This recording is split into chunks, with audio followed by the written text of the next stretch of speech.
information technology, harnessing emerging technologies for a better future. Guys, kamusta kayo? How are you? Kanina nakita ko ang dami na dito nagchat sa ating. Ayan, alright. Good morning, everyone from ACTS Computer College Santa Cruz, Laguna. Hello. Good morning from PUP, Caloocan Campus. Good morning from St. Joseph College of Sinandangan Incorporated. Hello, Lufer, Rowelyn, Fern. Hello from De La San Lipa. Hello, good morning, everyone. From Bukidnon State University. Hello, St. Anthony College of Balanga. Yes, Camarines Norte State College, ICT-ED Lipa. Good morning from Central Mindanao. Yes, ayan, ang dami. Thank you, Nathan. Wow, thank you very much for being with us today. Kung nasan man kayo, guys, Luzon, Visayas, Mindanao, I hope you're all safe and healthy. Okay? Now, to start off the day, here to give us the opening remarks, we have Mr. Ariel Betan. Okay, thank you, Monique. Uh, Welcome to the 19th Youth Congress on Information Technology, also known as the Y4it 2021, and the third day of our second virtual Congress. Hopefully, yung mga taga Northern Luzon, no? Yung mga participants natin, mga kasamahan natin na sana ay naka-attend na sila ngayon kasi alam naman natin in the past 2 days sila ay dinaanan ng bagyo and we hope they are all safe. Okay? As in the past 18 years, while we still miss the excitement of live audience participation, so iba talaga yung energy, no? Ng mga ano natin sa UP Chatter, sa SMX, etc. No? Our 3-day virtual congress are packed with informative presentations and discussions on the various fields of information technology, which we are sure you, the participants, will gain new knowledge from. Even with the pandemic that has faces us to change how we do things, technology continues to play an important part and even becomes more relevant in our daily lives as students and IT professionals and would-be IT professionals. We try to continue pursuing the realization of our dream careers, even amidst the COVID-19 pandemic and the fourth industrial revolution that is happening now. For today's discussions, will revolve around research as a career and career development. I would like to emphasize that research is very important, not only as part of education or as a requirement for finishing your degree programs o para makagraduate, no? Lahat po ng pinag-uusapan natin, ang mga trends, ang mga datos, mga data na siyang batayan o basis ng mga presentation mula pa nung ating first day will not be possible without research. Ang mabilis na pag-unlad o development sa teknolohiya ay hindi mangyayari kung walang research. There will be no innovations without research. IT companies all have R&D o yung tinatawag nating research and development units. Parating nakadikit ang development sa research. Mapapansin nyo sa pangalan ng mga unit na yan. And of course, they will be needing IT researchers or IT professionals that have skills also in research. Okay? For today, very much related for your career and development of your career in research are the following topics, no? Yung the National IAI Roadmap para alam natin kung ano yung patutunguhan ng artificial intelligence, practical data science, no? Isang ano ngayon yan sa panahon ngayon, no? Women in computing, applied computer vision, 3D action role-playing game, etc. No? And in the afternoon, equally important and interesting topics for career development are 21st century skills, software engineering skills for the future, job roles in data analytics and digital skills for the future, and open source, no? Importante yung open source, exceptional and everyday technology. We hope you will learn a lot today as in the past 2 days. Again, on behalf of the organizers, the UP System IT Foundation, the UP Information Technology Development Center, the UP Diliman Department of Computer Science, and the University of the Philippine System, we welcome you to the 19th Youth Congress on Information Technology, to our thousands of participants in Zoom and YouTube all over the Philippines. Thank you for attending. Thank you also to our speakers for sharing, for taking their time out, for sharing their ideas and knowledge, our sponsors and partners for continuously supporting Y4IT. Good day.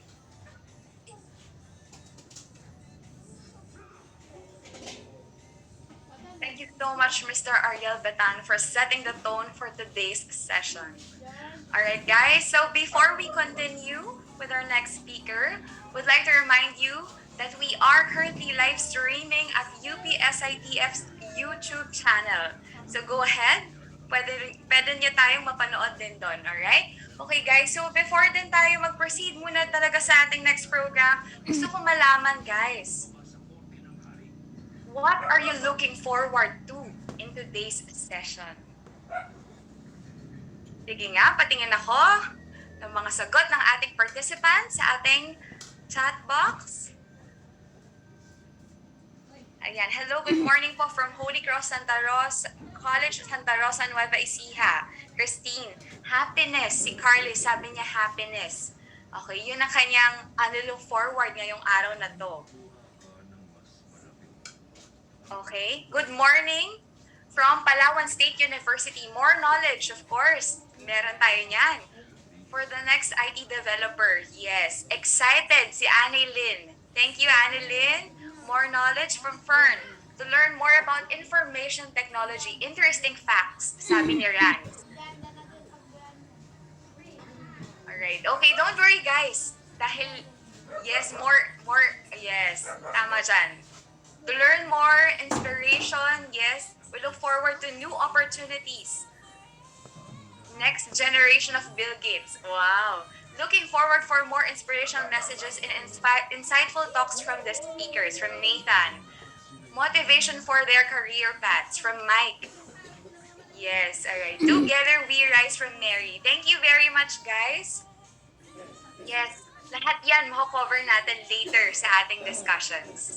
Alright, so as mentioned, katulad ng mga Y4IT Day 1 and Day 2 natin, we want this seminar to be interactive and engaging. So please do share your questions to our speakers, your thoughts, and even messages of support to them. So even yung greetings mo nyo sa friends nyo, sa colleagues nyo, professors, go ahead, send them in and we will greet them for you. Alright? So guys, narinig nyo na rin ang instructions natin kahapon kung paano manalo sa ating raffle. Okay? From our sponsors, from our generous sponsors. Thank you very much. Ngayon pala nagpapasalamat na kami. So how to send your entries? So as mentioned yesterday, all you have to do is you can either pwede kang mag-take ng picture mo, ng selfie mo, pwede kang mag-TikTok. Okay? But include nyo doon ano yung Y4IT experience nyo. Okay? So, pag na-post nyo na yon, na-tweet nyo na, don't forget to use the hashtag Y4IT2021. Alright? Okay. So now, let's move on to our next speaker. So our first speaker is the head of Asian Institute of Management's Avoitis School of Innovation, Technology, and Entrepreneurship, the Executive Managing Director of the Analytics, Computing, and Complex Systems Laboratory, holder of the Avoitis Professional Chair in Data Science, and the Academic Program Director of the newly launched Doctor of Philosophy in Data Science program of the AIM, the first and only PhD in Data Science program in the Philippines and among the few in Asia. Let us all welcome Dr. Christopher Monterola. Thank you, Monique. May I share my screen, please? Yes, go ahead, please. Can you see my screen? Can you Yes, check? we can see your screen. Is it in the presenter's view? Yes. Okay, thank you so much, Monique. I hope you guys can hear me clearly. Yes, good morning. Magandang umaga po sa inyong lahat, Professor Pitan and Monique. And thank you for the invitation. Especially thank you to Jimmy Caro, Professor Jimmy Caro, for this invitation for today's event. I believe that the theme for today's seminar is research as a career. And I would like to start with that idea that one thing na i-discuss ko po ngayon is the concept of data science. And data science is an applied research. Becoming a data scientist is actually having a career in research. And I will be describing why is that the case. No? But before I start, let me give you, so the title of my presentation is Case Study of How Data Science Drives Industry and Government Innovation. And a simple proof that it indeed drive industry and government innovation is this. In October last year, starting October last year po, at least sa Pilipinas, in the average, ang may pinakamataas na sweldo ay yung mga tinatawag natin na data scientists. And they are younger by 3 to 4 years in the average compared to doctors and lawyers. Previously, the way tinitingnan natin when you look at career, gusto ko maging lawyer, gusto ko maging doctor, and makikita po natin ngayon no, na the data scientist now overtakes in the average this career, no, doctor and lawyer. And as you can see, for those who are in the STEM field, those in IT are among the higher in terms of salary. Mas mataas po ang salary ng ating mga nasa IT, no? But the concept of data science, pag nilagyan nyo ng research at pag-understand ng data, you increase your value more. Okay, nakakalungkot isipin though that the teachers and nurse and in the average, they are among the bottom of this pyramid. So, my presentation for today, okay, will provide a perspective on this particular field, no? But maybe a quick question based on the previous data is why do say data scientists get paid so much? And this is what I will be highlighting in my presentation for today. The first one, we all know this. We are not training enough data scientists, proper trained data scientists, which is really about anchoring through applied research. And second, and more importantly, because of the monetary value they bring to the company. Once you are contributing to the value of the company and you are linked to the value of the company, obviously you are paid more.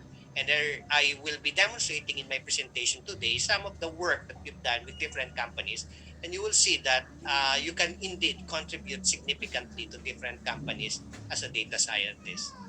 So my presentation for today will follow the following outline. Um, First off, I will be briefly discussing the so-called Industry 4.0 and the science of data. And then the highlight of my presentation will be on the second and third part where I will be discussing data science applications in government and industry. And then the National AI Roadmap, no? The National AI, the National Center of Artificial Intelligence research specifically. I will be describing how different conglomerates actually try to help come up with this National Center of AI Research. So very quickly, okay, let me tell you why data scientists right now is very much on demand, no? And it is essentially because of the following technological trends. We talk of smart devices every time. We talk of smartphones, smart cities, smart cars, smart manufacturing, smart watches. At the heart of these smart devices are feedback sensors that collects data. And based on that data, it emits a feedback to the system that it is trying to sense. And this is exactly the reason most of these data are, of course, information. This is the reason why right now it is no longer mechanical movement that is the main source of the one that consumes the most of electricity. It is actually trying to get information. So you can see in the social media alone, in 1 second, that is just 1 second, no? Read in and read out, you'll get 1 second. About 9,400 tweets are sent. And look at this, no? 3 million emails sent. In fact, the total email sent within a year is about, within a day, is about 129 billion. That is about 18 times compared to the population of the world combined. Ibig sabihin po nito kasama dyan ng mga spam. No? And yung greatest na consumption ng energy natin is about data rin. No? Information din ang nilalabas natin. Um, as a result, we are growing the total data that we have by 9 to 10 times every 2 to 3 years. Okay, another way of looking at this is that in the last 2 to 3 years, 90% of the data that we have produced are since the start of the civilization, since the start of human civilization, actually nagawa lang natin ang mga data na to in the last 2 to 3 years. And this is a good news, no? We can store this data now. Sa mga katulad namin ni na Prof. Bitan, na abutan namin lahat ng devices na to, no? And as you can see, in 1980s, 1990s, gumagamit tayo nitong floppy nitong disk na to that can only store 1.4 MB. Not even sufficient to store a high resolution photo. Right now, it is common to see a 2 terabyte USB device that can store all your images. So we are producing a lot of image. This image can now be stored and it's becoming cheaper. No, it's becoming cheaper. In 1970s, 1 megabyte of data can cost 1 million US dollar. Now this cost is reduced to essentially almost zero, no, 0.00001 USD. The decrease is an astounding 10 to the 11, no? To raise to 10 to the 11. Ganun ka. This is an exponential decay, definitely an exponential decay in terms of the cost of data storage through the years. And also, we have computers that can crunch this information or this data at a very fast pace, no? This is the first supercomputer and it's quite fast. It can do 5,000 instructions per second. The weight of this is 30 tons or 30,000 kilos. But even an old model of an iPhone, this is just an iPhone 7, iPhone 6, it can execute more than 25 billion instructions per second, which is 5 million times greater than the speed of the computer in the 60s that weighs more than 30,000 kilos. So this is essentially the driver of the so-called Industry 4.0. And to all our audience out there, ito po yung reason, yung big data, bigger storage, and very powerful computers, kaya hindi lamang nagkakaroon ng innovation, pero nag-accelerate ang innovation na nangyayari. New paradigms are being developed, new business models are being developed, and yung mga tinatawag natin na gut feel, nawawala na yan. No? Kasi nalalaman natin that there is a better way of doing business, no, or creating innovation more than the gut feel. But that is driven by data and technology. And though the good news is that, as you all know, technology has improved human lives. Medyo nabawasan ng konti yung lifespan, but the trajectory is that it continues to increase, no, from 61 in 1937 to 77.5 years old in the average para sa human population. But the bad news is that the companies are actually, hindi ko alam kung necessarily bad news to, pero namamatay po yung mga companies. S&P 500 companies are the top 500 companies in the US stock market. You can imagine that these are actually the top 500 companies in the world. And from an initial of 75 years of lifespan, okay, in 2012, naging 15 years na lang po ang lifespan niya. In fact, 12 to 15 na ngayon yung lifespan ng mga companies ng S&P 500. Ibig sabihin po nito, ito yung challenge sa generation ng mga bata ngayon, sa inyo po, ng mga estudyante dito. In your next job, pag hindi po katulad naming mga nasa 40s na, nasa 50s na, isang trabaho lang minsan, doon na kami forever. Ano yan, mga taga UP who is sponsor this, most probably they've been with the UP for the longest time. Pero kayo po, may challenge na ganyan, no? You have to find 3 to 4 jobs in your 40-year career. And it is important, therefore, na kailangan yung mga emerging technology, naturally, na nalalagay ninyo sa inyong perspective. So, why am I talking about AI? Because of all the technology that exists now, AI adoption across industries is the highest. No? That they are expecting 63% to 59%, and this is a 27 result, okay, of offerings and processes it will be impacting industries. And this has changed significantly since then, okay, in 2 years' time. About a year ago, they reported that the expectations for AI is now 93%, no? From 60% to 93%, that it should be incorporated in various processes in industries. So the technology with greatest impact, this is known as the ABC. As we all know, innovation is driven by technology, majority by technology. And these are the ABCs of those technology that drives innovation.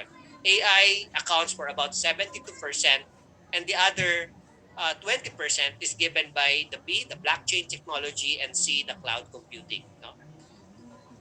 And these are just the expectations. Huge amount. It can add to the economy by 2030, and in the Philippines, this will be about 12% a flip to the Philippine GDP. And this is assuming that we are pursuing the current trajectory, no, which is not, in my opinion, still ideal. We can still improve.